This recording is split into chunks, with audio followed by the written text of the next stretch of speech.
For 15 months, more than 100,000 people have trekked across some of Africa's most forbidding terrain to reach safety in eastern Chad. They arrive in small groups, bringing stories of rape and other atrocities committed by people they call Arabs, allegedly supported by the Sudanese government in neighboring Sudan's Darfur region. Another 1 million so-called black Sudanese have been displaced from their homes and remain in Darfur. Human rights groups back up their accusations of ethnic cleansing, even though Darfur has been mostly closed to the outside world. In the relative safety of Chad's refugee camps, the day usually begins around 5 a.m. Women like Jamila Numeri start a daunting pursuit of life's most basic needs. Water comes from a hastily dug shallow well. Behind the people at the well are donkeys, prized beasts of burden. But their needs must come second. There's simply not enough water to go around. The stench of death is everywhere. One of relief worker Gillian Dunn's top priorities has been to burn thousands of animal carcasses. We work 6 days a week picking them up, but it's very difficult work. They're strewn out. There's so many of them all over the place, and people keep calling us to come to their homes and to pick up their donkey that has just died there is dying. So it does take a long time. And we try to do it as where people are living, as well as where they are near the water table, so that we make sure that they don't wash into the water table when the rains come.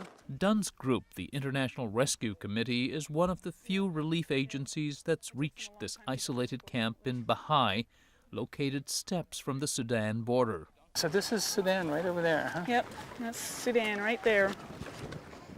Miserable as life seems for refugees like Jamila Numeri, she's among the more fortunate who've managed to escape. She walked for 4 days to reach this camp with her mother, sister, and 2 young sons. I was with my husband at home, and then when the planes started to bomb, he just disappeared. In the panic, we just ran in every direction, and I haven't heard news from him since then. I think he's either dead or he was arrested or taken to jail or kidnapped. He was a teacher. Everyone in the camp has a horror story, including suffering from aerial bombardments. And they blame the Janjaweed, Arab militiamen. The militia, they take our children, burn our houses. They're killing us because we are black. The government in Khartoum, which has denied any involvement with the militia, has drawn widespread international condemnation for human rights abuses and for not allowing relief agencies into Darfur. Some roots of the Darfur conflict lie in the long-running war in the country's south. It's all but impossible to get near the conflict zone in western Sudan, but it is possible to see the legacy of this country's brutal civil war by flying south. Here, the remnants of a 2-decade war scatter the landscape.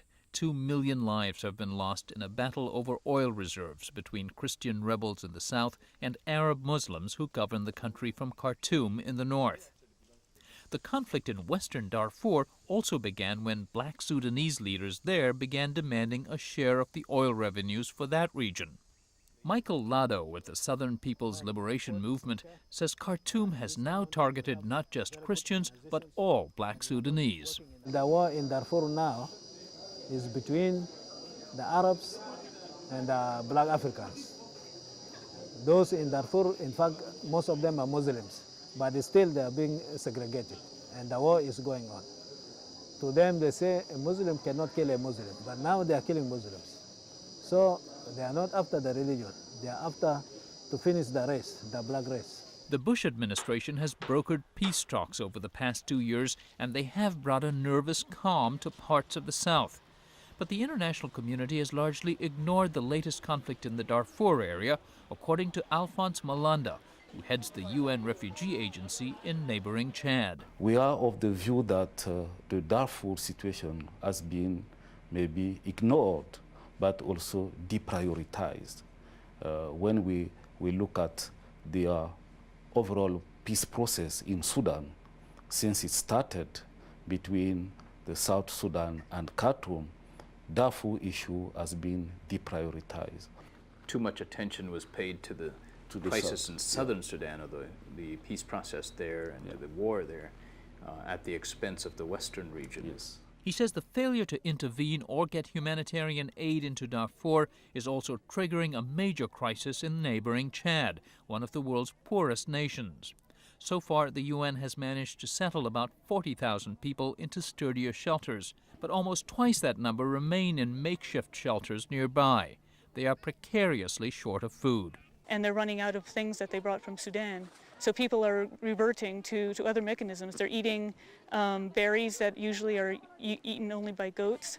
They're selling whatever they have in the market. They're doing little, small enterprise projects to get some money to buy some food. But every day is a struggle just to find food and water. For most refugees, there's little time to dwell on the immense trauma they've endured. One of Jamila Numeri's sons died on the way here of dehydration. His surviving sibling displays many hallmark signs of malnutrition. Many of her relatives died earlier in Darfur. Yet her biggest worry is survival. At this point, I'm not even sure if I'll have food at the end of the week or if I'll receive any food assistance. So far, I've been collecting wood and water and selling it in a nearby village to get money for food. After 2 days of standing in line, she finally managed to register on a list with a relief agency working for the UN. She and relief workers can only hope it will get her into a more secure tent someday soon. Tough as it is to work in temperatures that reach 110 degrees during the day, refugee agencies worry that things are about to get a lot worse. Starting in early June, the rains arrive. This river can be expected to overflow its banks. It would flood the neighboring refugee settlements, and what roads there are to this area become impassable. Public health problems have so far been mostly treatable, problems of poor sanitation and polluted water. But Camilo Valderrama, a physician with the International Rescue Committee, worries about the coming rains. You've seen people are living under trees. They have no cover at all. And my big worry is that if the rains come, we'll have malnourished children that are very prone to infection, and with this dripping water all the night, I will be with, hundreds of children with pneumonia. And that's a very tough thing to deal with when there's so many people around. And UN officials say the situation in Darfur is likely much worse than in Chad's refugee camps.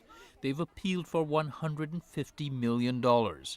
Jan England is the UN's Undersecretary for Humanitarian Affairs.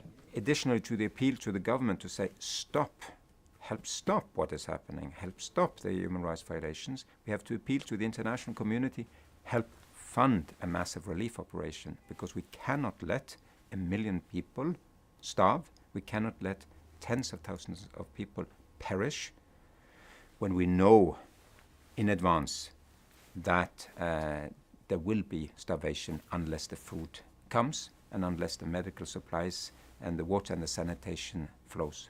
UN officials report some progress in getting survey teams into the Darfur area, but so far, they say, the efforts at fundraising and relief are well short of what's needed.